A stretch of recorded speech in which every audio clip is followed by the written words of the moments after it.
Good evening, everyone. I'd like to call the meeting to order at 7:05.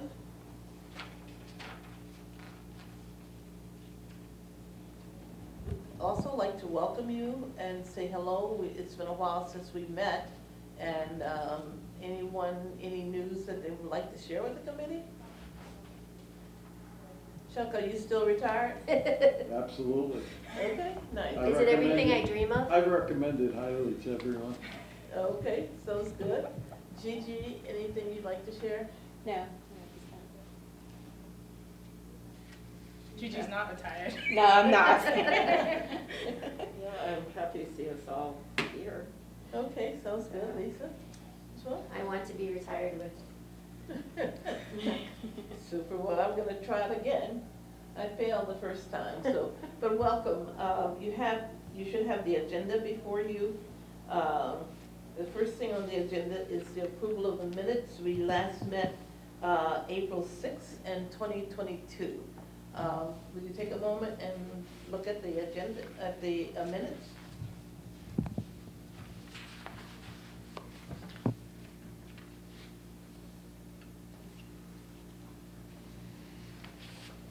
I make a motion to accept the minutes as presented. I second.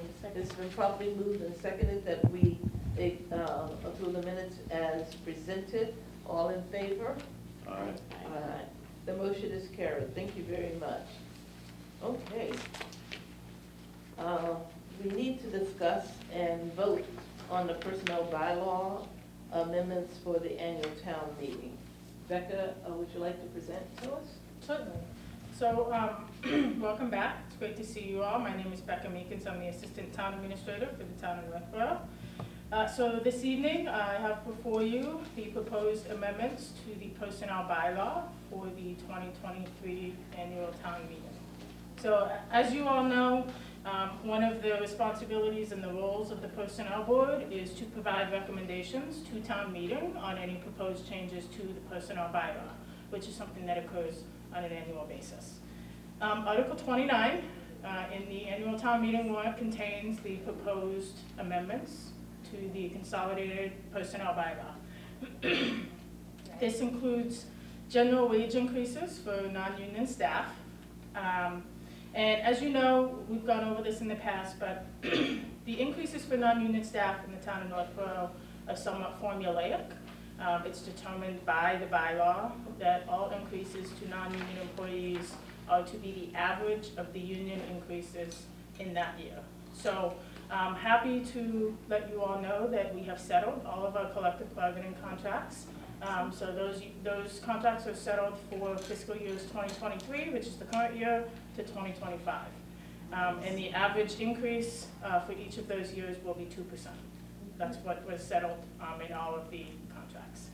So the proposed increase for FY 2024 for non-union staff and the update to Schedule B, which is the compensation schedule for all positions classified under Schedule A, is 2%.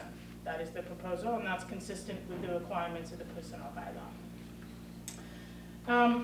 In addition to the general wage increases for non-union staff, we are proposing one additional change this upcoming year, and that's related to Schedule D. So the last page of the personnel bylaw, the consolidated personnel bylaw, contains Schedule D, and within Schedule D are wages for part-time seasonal positions, not permanent full-time positions. One of those positions is van driver with the Northborough Senior Center. So some of you may be aware that the Northborough Senior Center operates a transportation program through the WRTA, where in exchange for funding from the RTA, the town utilizes buses, WRTA buses, hires drivers, and then transports elders and people with disabilities from Northborough, Westborough, and Boylston to and from various locations. So that could be medical appointments, grocery stores, pharmacies, meal sites, things of that nature. So that's a program that runs on a daily basis through the Senior Center, Monday through Friday. The senior center manages that entire program, so they do the dispatching of the drivers, they make the drivers' schedules, we hire the drivers, they are Northborough employees, and then we set them up on a daily schedule to bring folks to and from various appointments. So in exchange for that program, the town has a contract with WITA, and the town is reimbursed any costs that it expends to manage that program. One of those costs is the van driver salaries. So just keep that in mind. We have struggled in the last several years to recruit and retain van drivers. The typical van driver is a retiree, somebody who doesn't want to work very many hours, but wants to do something, keep busy, and have a little extra money in their pocket. Since the pandemic, we've really struggled to keep people. Typically, like on a typical year, we would have 4 steady part-time van drivers, and that would fill the schedule Monday through Friday. And then we would have 1 substitute who would fill in as needed. Well, over the last couple of years, we've been steadily between 2 and 3. And we've really struggled to get applicants, to engage people. One of the challenges when we don't have enough is, in order to meet the demands of the contract set forth in the WITA contract, we are forced to have those few drivers work more hours. Because they're retirees, they have income limits. So we really have struggled to sort of maintain the program. So earlier this year, the senior center director came to me and made a request that we take a look at the van driver salaries in Schedule D. Kendra, who's the senior center director, conducted a full salary survey. So she looked at lots of surrounding communities. Some do provide transportation services, some don't have a WITA contract. It really varies. But what she found is we were certainly below market. The average, I think, is almost $18 an hour for the minimum of those comparable communities in this fiscal year, and the maximum is all the way up to like $20.50. Yeah. So what's happening is, we're competing not only for, we're not only competing with Target and McDonald's, but we're also competing with other communities who are offering the same service. So we need to be competitive with our wages. And so the senior center director made a request that I have here before you tonight, that we increase the van driver wages from currently they are set at a minimum of $15 an hour to $17.50 an hour. That's the current range. We are proposing to move that range to a minimum of $17 an hour up to a maximum of $25 an hour. So I know it's a wide range, but the idea is this particular position, it doesn't get increased year to year. Like the other ones, each year the range goes up, whatever the average of that contract is. This position doesn't. So it's really intended to be updated only when there are changes in the market. And frankly, we are faced with a fairly significant change in the market over the last several years. So we're trying to address that with this proposal.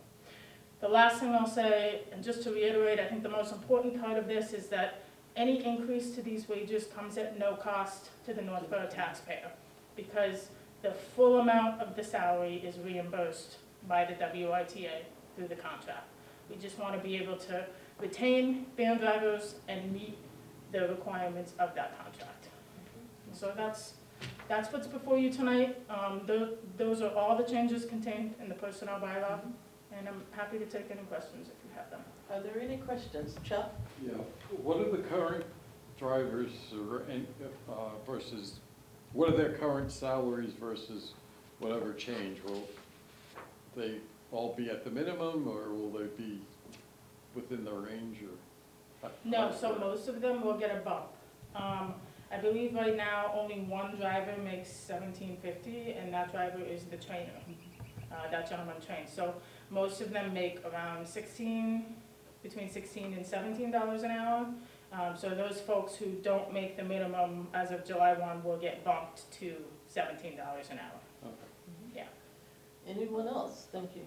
In other Marcia? Yeah, in other communities, what's the starting salary, like, or adjacent communities? If So you, there's the handout. Okay. Ranges. Mhm. Because I'm wondering why you went with 17 as a starting, because that seems kind of low. Well, just to me. Well, they were at 15, and adding $2 may make a difference. I sit on the Council on Aging, and it's been a problem. And I'm not sure this is the only issue with getting drivers, because it is a part-time, and sometimes you have to lift people onto the van and help them get off the wheelchairs and everything like that. So this is a start, and But why not make the minimum, because we're suggesting for the range, up to 25, why didn't we just make it 20 to 25? no, I think, you need to have some growth, I think. So when moving from 15 to 17 gives you $2 growth. And then you can as well go up to 25 based on probably experience and need and everything like that. So if you look at the salaries that are there, starting at 17 isn't bad, because there are people who are making like 16, and I think that's probably 15, 16. So picking 17, I think she feels that that might allow her to attract some drivers. And if she needed to go higher than 17, she would be able to do so. yeah, that's an important point. You know, there are no steps in our compensation system, so just because the minimum is 17, if someone comes in and say they've been driving for 5 years with, I don't know, Grafton, and they're gonna come here and drive for us, we would take into account the fact that they have 5 years of experience, and we would be able to start them not at 17, but something, you know, between 17 and 25. And I think if you look at the information that you have, our surrounding communities. Like, I noticed Westboro says 2093. Framingham is 20 flat rate. Marlboro is 25, so I'm like, those are like really So- close to us, so I'm wondering if we're still gonna have trouble attracting new people So- if it starts. So if you look at the people that really are close to us, if you look at Clinton, Boylston, those are the communities closer, I would think, to us. And, But Marlboro worries me, because that is right there. well, look, remember that But you if they can think go it's to sufficient. higher than the actual 17. So I'm pretty sure she actually had some candidates and they came in with some experience. She would not bring them in at 17. She would bring them in much higher. Okay. But your points are well taken. But I think this is a start. And as I said before, that in speaking with her, I think there's also been difficulty in just identifying people. I think as most organizations are having problems getting people that want to work and apply to work. So this is a start, and How long does the average worker stay in the role right now? Are they like? here for I don't, longer? that's a good question. I don't know how long. I know one, the trainer's been there for a while. Yeah. Bob, I think is his name. He's been there for a while, but I don't know the current, longevity of the ones that we have. Okay. I do have a question. Thank you Yes. for that information. So I understand we currently have 2 or 3 drivers? We currently have 3 drivers. 3 drivers. Yeah. Okay, so anyone you're gonna bring in as a new driver, they will get 17 an hour. Are there gonna be any room for a rate adjustment for the drivers that are currently, I know they're gonna get them Yeah. up to Yes, 17, yes. but they'll go above 17, correct? Yes. Yes, Okay. yeah. Is there a 'Cause we- percentage? How do you? Yeah, so for, in terms of equity, we wouldn't want to take drivers who have worked with us for several years, bump them to 17, and then bring somebody new in at 17. You have to have equity there, and you have to recognize those years of service. And so we would certainly do that. Okay. And those increases would be reflected in the new WITA contract, so that we could ensure that we were receiving an accurate reimbursement for whatever we were paying out for those salaries. Okay, excellent. I know equity is very important. Yes, Mhm. absolutely. Anyone else? Any other questions? Okay, anything else you'd like to add? That's all I had for you this evening. So at this time, if there are no other questions, I'll entertain a motion for the town meeting. I move the board vote to recommend amendments to the personnel bylaw as set forth in Article 29 of the 2023 annual town meeting warrant. Is there a second? Second. Okay, second, it's been properly moved and seconded that the board vote to recommend the amendment to the personnel bylaws as set forth in Article 29 of the 2023 annual town meeting, moved by Lisa and seconded by Marcia. Any further discussions or questions? Does the Seeing none? motion, Okay. does the motion include the 2% raises as well, or? Yes, I couldn't really hear the Oh, yeah. full motion, sorry. Okay. All in favor? aye. Aye. The motion is carried. Thank you. Okay, at this time, I'll open the meeting up for any discussions that need to come before this body.